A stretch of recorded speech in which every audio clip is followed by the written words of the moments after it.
Shalom a todos, bienvenidos a mi espacio, soy el profesor Ahmed Naharwadi. En esta oportunidad vamos a estar analizando la vida de Pedro. ¿Recuerdan a Pedro? Ese que negó a Yahshua, ese que le decían, ¿no eres tú los discípulos de este hombre? Y él decía, no era una negación completa, le dijo no. Y vemos que Pedro era cobarde. ¿Pero por qué lo hizo? Podía haber tenido problemas, pero el hombre sentía miedo, no lo sabemos. ¿Tenía miedo de quién? De la portera, de la gente que estaba ahí, que se fuera a hacer más grande el problema. No estaban en pie los siervos y los alguaciles que habían encendido el fuego. ¿Quiénes estaban ahí? Los que habían ido a capturar a Yahshua. Y también estaba Pedro ahí calentándose juntamente con los que enemigos de Yahshua, los que iban a capturarlo. Estaba Pedro en pie y le dijo, ¿no eres tú el seguidor del Mashiach? Y él dijo, no, yo no lo soy. Y uno de los siervos del sumo sacerdote, pariente de a quien Pedro le había cortado la oreja, mira, este era pariente, este ya había visto lo que había sucedido, le dijo, yo te vi a ti en el huerto. Entonces Pedro negó por tercera vez, y el gallo canta, y la pregunta es, ¿cuál era la debilidad de Pedro? Pedro le tenía miedo a la gente, tenía miedo a tener problemas, le gustaba caerle bien a la gente, le gustaba pasarlo bien.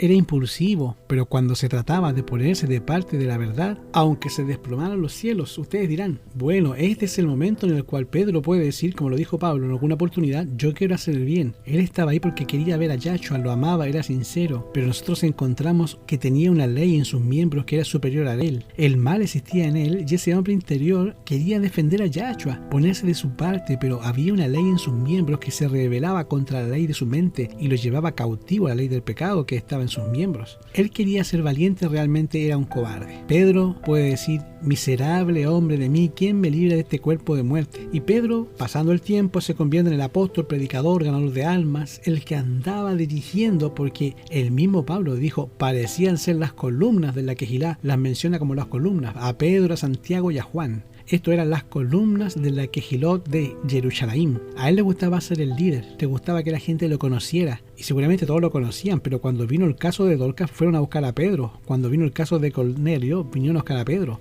Y cuando viene la explosión del evangelismo, allí en Antioquía, se empiezan a bautizar miles de personas. Y lo raro es que eran gentiles, porque ni siquiera eran judíos. Algunos judíos por ahí, pero la gran mayoría eran puros gentiles los que se estaban bautizando. Y llega la noticia a Jerusalén de que los gentiles se estaban bautizando, y los que estaban siendo los apóstoles era Pablo, Bernabé. Así que les mandan a Pedro y Pedro va como emisario a ver qué estaba sucediendo y se llena de gozo, se regocija. Mira, Gálatas capítulo 2, vamos a leerlo en el verso 6 en adelante. Gálatas 2, versículo 6 en adelante, dice, empero de aquellos que parecían ser algo, porque en sus tiempos no tengo que ver, Yahweh no asienta apariencia de hombre, pero a mí ciertamente los que parecían ser algo no me dieron nada, a mí no me sirvieron para nada, antes por el contrario, dice, como vieron que el evangelio de la incircuncisión me era encargado, como a Pedro, el de la circuncisión. Entonces, de acuerdo a Pablo, ¿quién era el que dirigía a todos los que eran circuncidados? Pedro, versículo 8, porque el que hizo por Pedro para apostolado de la circuncisión,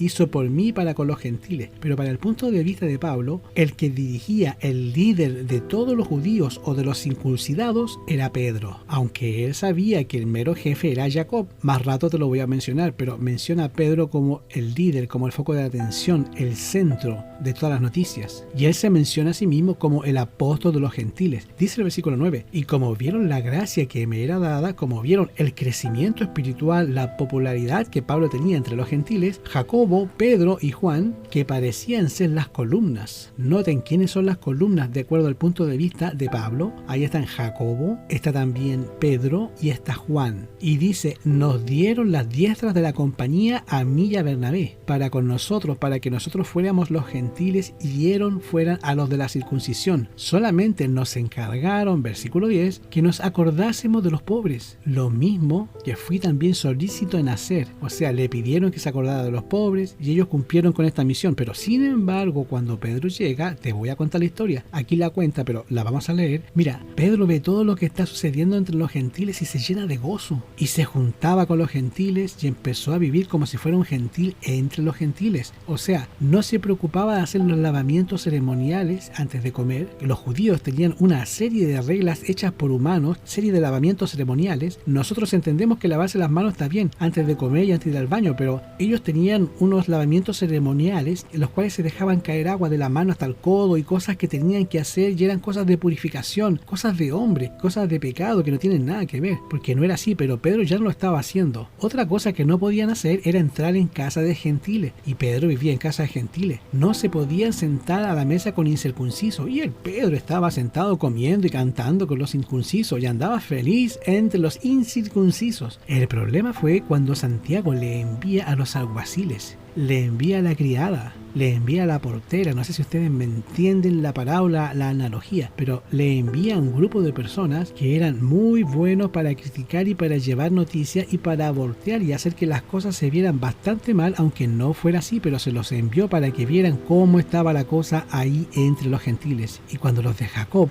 van y llegan ahí a Antioquía, Pedro los vio y le salió por ahí la ley en los miembros. Esa ley que tenía escondida lo llevaba a sentirse cobarde, a pensar que esto se iba a ser un tremendo problemón del cual él no quería enfrentar, y decidió no mantenerse de parte de lo que era correcto, de lo que estaba bien, aunque se desplome los cielos. Él no era así. Pedro comenzó a separarse, ya empezó a vivir como un judío, ya empezó a hacer los lavamientos, empezó a alejarse de todos estos gentiles, se sentaba solamente con lo de la circuncisión y empezó a aparentar que él no había transgredido ninguna de las leyes de hombre, judaizantes en este caso hasta el momento. Y esto le rebatió a Pablo, que lo veía sentarse con ellos, que lo veía comer con ellos, que lo veía ignorar los lavamientos, que no le importaba nada de la circuncisión. Pablo estaba buscando gente que apoyara precisamente el evangelio que él estaba predicando entre los gentiles, pero cuando llega el momento de mantenerse de parte de lo que es correcto, le tiemblan las piernas, como cuando la señora le dice, tú estabas con él, le temblaron las piernitas. Ya también le tiemblan las piernas, pero también une a Bernabé y a todos los judíos que ya estaban viviendo como ellos. Mira lo que dice, versículo 11, pero viniendo Pedro a Antioquía, le resistía en la cara porque era de condenar. ¿Qué era de condenar? Porque antes que viniera esos de parte de Jacobo, comía con los gentiles, pero después que venían se retraía y se apartaba teniendo un miedo de los que eran de la circuncisión, y en su disimulación consentía también los otros judíos, de tal manera que incluso Bernabé fue también llevado en la simulación de ellos. Mas cuando vi que no andaban derechamente conforme a la verdad del evangelio, le dije a Pedro delante de todos, si tú siendo judío vives con los gentiles, obvio cuando no están los judíos, y tú no como judío, ¿por qué contribuyes a los judíos a judaizar? ¿Qué te revela esta historia? La historia que es que un Pedro todavía le falta. No es tal vez capaz de traicionar a Yahshua diciendo que no es su discípulo, que no es su apóstol, pero sí es capaz de mantenerse de parte de la justicia aunque se desplomen los cielos, y la respuesta es no. Estaba perdido cuando negó a Yahshua. La respuesta es no. Recuerden que Yahshua le dice, me vas a negar, pero yo he rogado por ti para que tu fe no falle. Si hubiera hecho lo que Judas, claro, se hubiera perdido, pero él tomó la decisión correcta de ir a Yahshua y continuar en el apostolado, porque Yahshua lo vindica. ¿Se acuerdan cuando lo llamó? Así como lo había negado 3 veces, lo restituye delante de los demás y le dice, me amas, apacienta mis ovejas, llamándolo una vez más a ser apóstol de Yahshua. Yahshua nos llama aun cuando esa obra que comenzó está incompleta. Yahweh nos llama aun cuando nosotros estamos con pecados y con esta ley en nuestros miembros sigue ahí, y todavía sigue a flote nuestra cobardía y todavía sigue a flote nuestra debilidad. Así Yahweh te llama y te sigue usando. Y Pedro bautizó a 3,000 en un día, y va y resucita a Dorca, y va y levanta un paralítico, y hace tantas cosas maravillosas, y era una de las columnas, pero al momento de mantenerse de parte de la justicia se retracta porque todavía era un miedoso, todavía tenía ese problema. Pero mira, vámonos hasta el fin de la historia de Pedro. Cuando finalmente Pedro se va a predicar cerca de Roma entre puros gentiles, predica con tan devoción, fuerza, que se convierten en un enemigo para Roma. Y finalmente Pedro es capturado, es obligado a escoger entre mantenerse de parte de la justicia y de lo que predicaba y lo que enseñaba o morir, y Pedro decide morir antes de traicionar a su Adón. Y cuando lo van a llevar al lugar donde lo van a matar, se da cuenta que no le van a cortar la cabeza como a todos los demás, sino que lo iban a crucificar igual que a su Mashiach. Y Mashiach le había dicho, Pedro, en Salmo 21, 17, 19, después de que Pedro lo había traicionado, ¿se acuerda? Después de que Pedro había fallado 3 veces, estaba ahí todo acobardado, lleno de vergüenza. Yahweh lo llamó, cuando los hizo de comer, delante de todos le dice, Pedro, ¿me amas? ¿Se acuerdan? Así como Yahshua le había dicho a Pedro prácticamente el futuro, tú vas a morir por mí, antes de que el gallo cante 3 veces tú me vas a negar. Ahora Yahshua le hace otra predicción, le dice, ahí junto al mar, le dijo la 3.ª vez, Simón, hijo de Jonás, ¿me amas? Pedro Pedro se entristece de que le dijera la tercera vez me amas y le responde, Padre, tú lo sabes, tú sabes todo, tú sabes que te amo. Y él le dice, apacienta mis ovejas. De cierto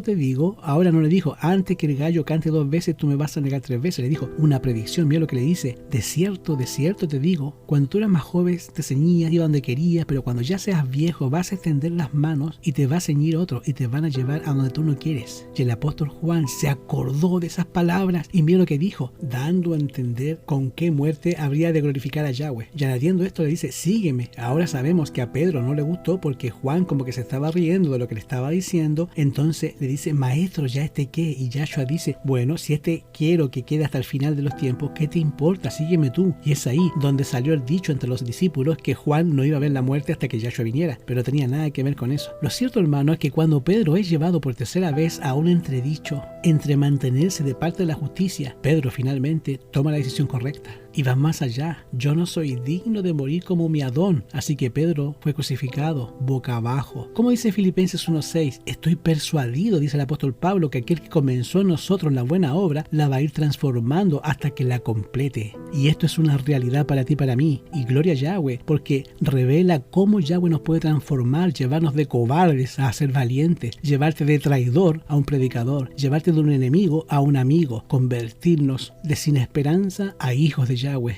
Y me gusta lo que dice Judas 24, uno de mis versículos favoritos. Judas 24, versículo 25, que dice, Yahweh puede llevarte de una condición pecador a una condición de impecabilidad. Mira lo que dice ahí. Aquel que es poderoso para guardarnos sin caída y presentarnos sin mancha delante de su gloria, con gran alegría al único y sabio Elohim, sea gloria y majestad, imperio y potencia, ahora y por todos los siglos. Amén. Que Yahweh te bendiga, que Yahweh te dé shalom. Sé valiente, que tengas una linda semana.